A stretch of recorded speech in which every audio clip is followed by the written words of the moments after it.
हमने यूनिवर्स से रिलेटेड काफ़ी सारी वीडियोस में सुना है कि हमारा यूनिवर्स एक्सपैंड कर रहा है, हमारे यूनिवर्स का साइज इंक्रीज हो रहा है।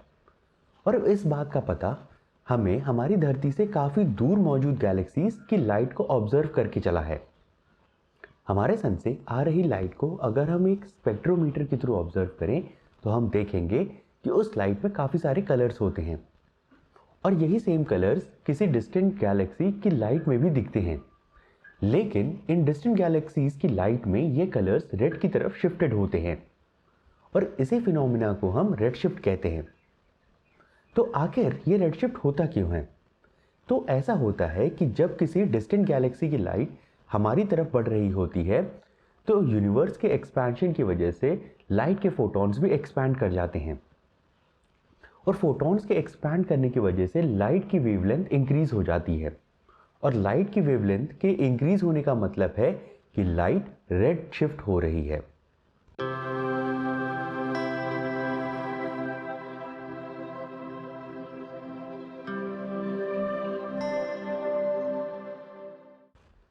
यूनिवर्स के एक्सपेंशन को साइंटिस्ट ने कई सारे ऑब्जर्वेशंस और एक्सपेरिमेंट्स के थ्रू प्रूव किया है। लेकिन अगर हम इस बारे में ध्यान से सोचें तो एक बहुत ही बड़ा क्वेश्चन उठ खड़ा होता है। वो ये है कि अगर यूनिवर्स का एक्सपेंशन फोटॉन जैसे छोटे से पार्टिकल को एक्सपैंड कर सकता है तो क्या इसका मतलब ये हुआ कि एटम्स और मॉलिक्यूल्स भी एक्सपैंड हो रहे हैं? क्या यूनिवर्स के एक्सपेंशन के साथ प्लैनेट्स, स्टार्स और गैलेक्सीज भी एक्सपैंड हो रही हैं? और क्या हम ह्यूमंस भी यूनिवर्स के एक्सपेंशन के साथ एक्सपैंड हो रहे हैं?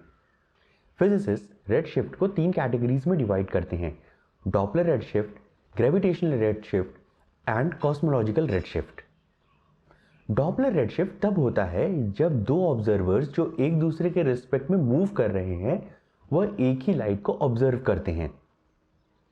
ग्रेविटेशनल रेड शिफ्ट तब होता है जब दो ऑब्जर्वर जो कि एक ही ग्रेविटेशनल फील्ड के पार्ट हैं वह एक लाइट को ऑब्जर्व करते हैं। और कॉस्मोलॉजिकल रेड शिफ्ट तब होता है जब दो कॉस्मोलॉजिकल एंटिटीज जो कि एक दूसरे से काफ़ी ज़्यादा दूरी पे हैं वो फोटॉन्स को या लाइट को एक्सचेंज करती हैं।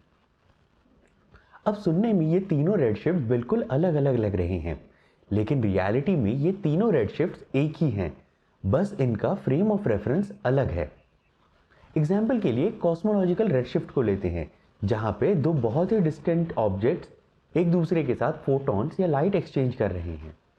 अब हम इस कॉस्मोलॉजिकल रेड शिफ्ट को एक series of Doppler red shifts के थ्रू विजुलाइज कर सकते हैं।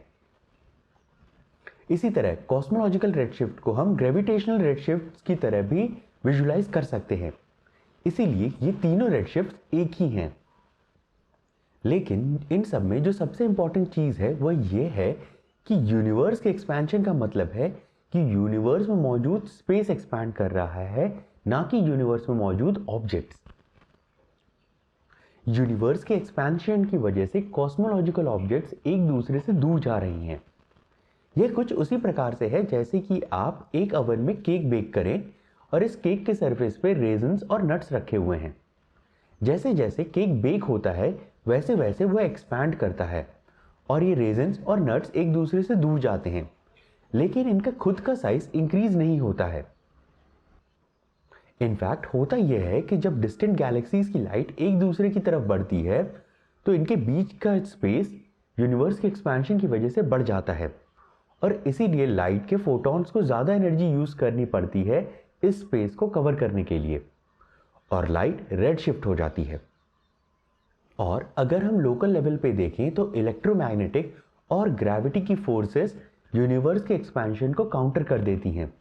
इसीलिए न एटम्स एक्सपैंड हो रहे हैं, न मॉलिक्यूल्स, न प्लैनेट्स, न स्टार्स और ना ही गैलेक्सीज।